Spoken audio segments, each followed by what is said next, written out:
Pourquoi ton chat aime te voir prier, une lumière spirituelle inexplicable? Islam. As-tu déjà remarqué que ton chat vient s'allonger à côté de toi quand tu poses ton front contre le sol pour Allah? Ce n'est pas un hasard. Ce n'est pas une simple habitude. C'est une réponse silencieuse à une lumière invisible, celle qui descend du ciel quand un serviteur s'incline devant son Créateur. Aujourd'hui, laisse-moi t'emmener dans ce mystère spirituel, où l'âme du croyant et l'instinct du chat se rejoignent dans une même vibration divine. Partie 1. Les animaux, des créatures qui glorifient Allah sans mots. Il y a, dans le silence d'un chat qui t'observe pendant que tu pries, quelque chose que le langage humain ne peut pas toujours expliquer. Tu t'agenouilles, tu te replies, tu entres en toi. Et lui, il s'approche, lentement, comme s'il reconnaissait ce moment. Ce n'est pas une coïncidence, c'est un appel subtil, une lumière invisible. Nous vivons dans un monde où les bruits étouffent les vérités profondes. Mais les animaux n'ont pas oublié. Ils ne sont pas distraits. Ils vivent dans un rythme cosmique qui reconnaît chaque souffle comme un rappel. Le chat, cette créature douce et fluide, n'a pas besoin de mots pour comprendre la présence d'Allah. Il la ressent, il l'habite, il la suit. Quand tu pries, tu ne changes pas seulement ton corps de position, tu changes de dimension. Et lui, il s'y glisse. Certains scientifiques disent que les chats sentent les vibrations du cœur, mais peut-être sentent-ils surtout les vibrations de l'âme. Peut-être savent-ils que, lorsque ton front touche le sol, le ciel descend doucement sur toi. Et cela, le Coran l'a déjà annoncé il y a 1400 ans. Les 7 cieux, la terre, et ceux qui s'y trouvent célèbrent sa gloire. Et il n'est rien qui ne célèbre sa louange, mais vous ne comprenez pas leur glorification. Sourate Al-Isra, 17-44. Et chaque oiseau qui chante, chaque insecte qui vibre, chaque chat qui ronronne ou dort paisiblement à tes pieds pendant que tu pries, participe à une symphonie cachée, une louange silencieuse, permanente, continue. Toi, tu récites. Lui, il écoute. Mais les deux actes sont liés. Ce que tu récites est lumière, ce qu'il ressent est paix. Tu appelles Allah avec des mots, il le glorifie par sa simple présence.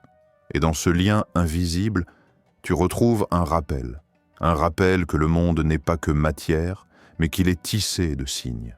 Et ton chat peut être un de ces signes. Il n'est pas venu te distraire, il est venu témoigner, un témoin de ton recueillement, un témoin de ta sincérité, un compagnon de ta prière. Il se pose là, parce que la lumière l'appelle.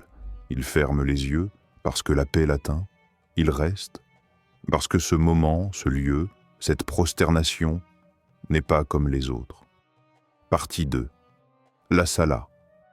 Une vibration que même les cœurs silencieux comprennent. Il y a un moment précis, presque imperceptible, où l'âme s'aligne au ciel.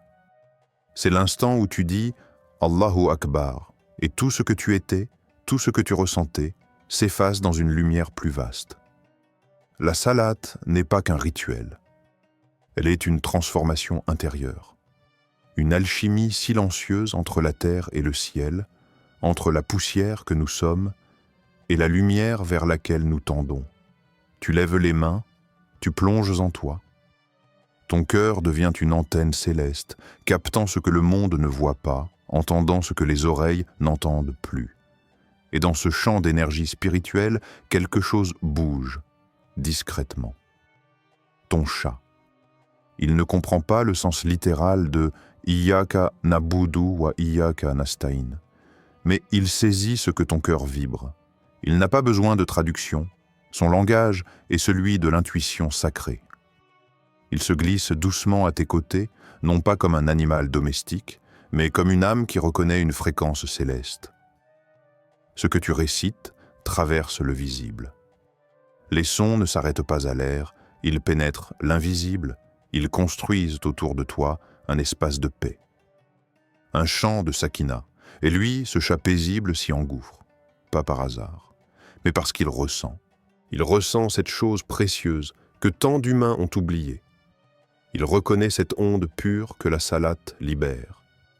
Et il y trouve un refuge, une sécurité, une chaleur sans feu. Dans la sourate Ar-Ra'd, Allah nous offre une clé sublime. Ceux qui croient et dont les cœurs se tranquillisent à l'évocation d'Allah, n'est-ce point par l'évocation d'Allah que les cœurs se tranquillisent? Sourate Ar-Ra'd 13-28. Et si ce verset ne parlait pas seulement des humains, et si même les cœurs silencieux, ceux qui n'ont pas de mots, ceux qui miaulent plutôt que prient, ressentaient aussi cette tranquillité? Le chat ne fait pas le roucou, il ne fait pas le soujoud, mais parfois il s'étire en même temps que toi. Parfois, il tourne son corps dans la même direction.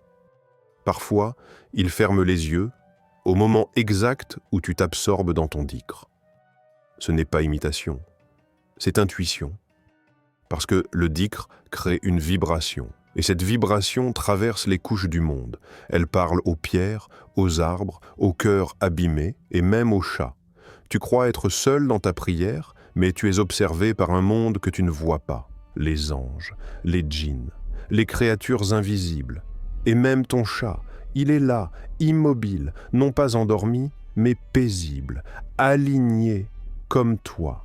Vous ne priez pas de la même manière, mais vous vibrez dans le même chant, et parfois, cela suffit à comprendre que la prière ne s'adresse pas qu'à Allah. Elle réveille aussi tout ce qui vit autour. Partie 3. L'amour du prophète pour les chats, un lien de compassion et de lumière. Il y a des gestes qui semblent insignifiants, mais qui éclairent des siècles de sagesse.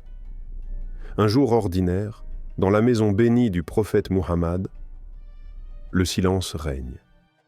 L'air est doux, et dans un rayon de lumière matinale, sa chatte Moueza dort paisiblement sur la manche de son vêtement.